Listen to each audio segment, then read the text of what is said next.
do want to talk about pricing for a minute. Cranes recently came out with this piece about the UBS Global Cities Price Index, in which Chicago was identified as the most undervalued housing market among 25 major global cities. A couple of weeks before that, Illinois Association of Realtors released its August data, which showed double-digit year-over-year price increases for both the city of Chicago and the 9-county metro region. So I want to ask you, how do we reconcile those two conflicting pieces of data? What's happening with pricing? Well, unfortunately, the comparison that the association came up with is ridiculous, because picking August after COVID versus August of pre-COVID and comparing them is completely and totally irrelevant. So what is relevant is the fact that we have the most affordable city effectively in the world that has the components of what make a great city great. So I actually look at this as an asset. Some people might want to say, hey, who wants to be on the bottom of that on the list? But I view our city as incredibly affordable, which I think is going to fuel a lot of its growth and a lot of its interest. And the bottom line is that you can get a heck of a lot more bang for your buck in Chicago than you can in the other great cities in the country, whether it's San Francisco, Los Angeles, New York City. In Chicago, you get significantly more for your buck.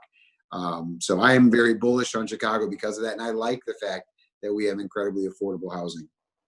Mike, what do you make of the pricing data, whether it's Case-Shiller or Illinois Association of Realtors?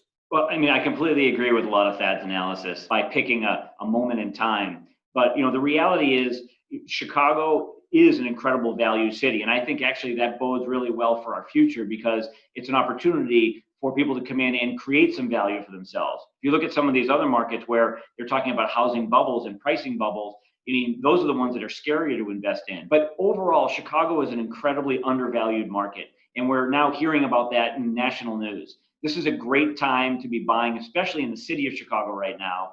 And everyone's going to look back a couple of years from now and say, wow, what a great value this real estate was.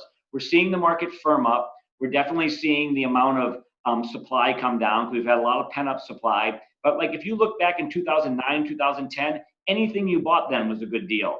We're going to look back a couple of years from now, and I think look at Chicago in the same way as our city continues to evolve. Grace, your boots on the ground. Do you think we're at an inflection point for pricing in our market?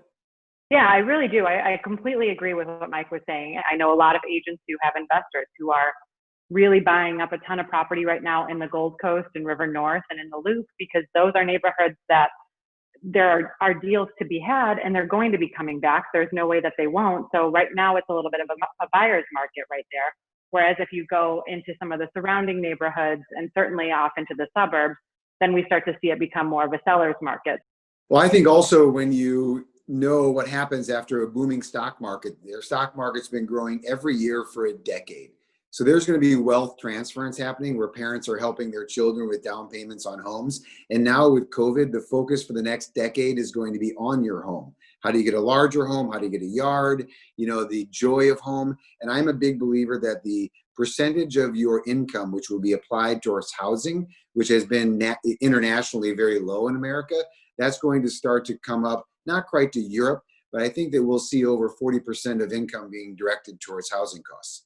Well, and that's really interesting too, that I just want to touch on quickly, because some of my agents that I've been talking to have clients who are millennials who have been renting for such a long time that they have saved up a significant amount for their down payment. So they're first-time home buyers, but their purchase is almost entry-level luxury. So it is a very interesting market, and I think that's going to continue over the next 5 years. Yeah, millennials, some of them skipped. They skipped the entry-level condo. They waited, they rented potentially until they wanted to start a family, and they're starting with 2 and 3 bedroom condos or entry-level single-family homes. That's true.